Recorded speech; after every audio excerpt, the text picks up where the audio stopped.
आगे भी हम आपसे अपडेट लेंगे। दिल्ली की रोहिणी कोर्ट में दिन दहाड़े फायरिंग कर गैंगस्टर गोगी की हत्या कर दी गई। उसे पेशी के लिए कोर्ट लाया गया था, लेकिन वकीलों की ड्रेस पहनकर आए दो बदमाशों ने उस पर ताबड़तोड़ गोलियां चला दी, जिससे मौके पर ही उसकी मौत हो गई। जिसके बाद वहां मौजूद सुरक्षाकर्मी एक्शन में आ गए। उन्होंने हमला करने वाले उन बदमाशों को घेर लिया और उन पर फायरिंग शुरू कर दी, जिससे कोर्ट में गोलियों की आवाजें गूंजने लगी। इसके बाद तो वहां अफरा तफरी मच गई। कोर्ट रूम में जहां उन हमलावरों पर कार्रवाई चल रही थी, उसके बाहर खड़े लोगों की धड़कनें तेज होती जा रही थी। गैंगस्टर की हत्या करने वाले भागने की फिराक में थे, तो सुरक्षाकर्मी किसी भी कीमत पर उन पर एक्शन लेने में। थोड़ी ही देर में सुरक्षा कर्मियों ने गोगी पर हमला करने वाले दोनों बदमाशों को मार गिराया। इसके बाद उन तीनों के शवों को एम्बुलेंस से अस्पताल भिजवाया गया।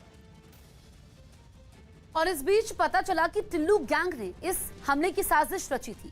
इसके लिए बदमाशों को वकीलों की ड्रेस में कोर्ट में भेजा गया, ताकि किसी को शक ना हो।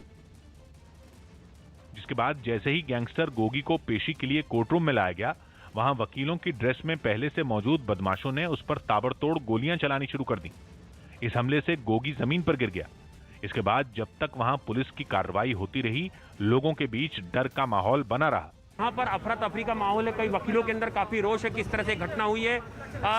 इस पूरी वारदात के बाद कोर्ट परिसर की सुरक्षा बढ़ा दी गई है। वहीं वकीलों ने कोर्ट के अंदर जज के सामने हुई फायरिंग की घटना पर नाराजगी जताई। 3-4 पर घटना हुई सर, कोई सपोर्ट नहीं है वकीलों के लिए। गुस्साए वकीलों ने इस वारदात के विरोध में एक दिन की हड़ताल का भी ऐलान कर दिया।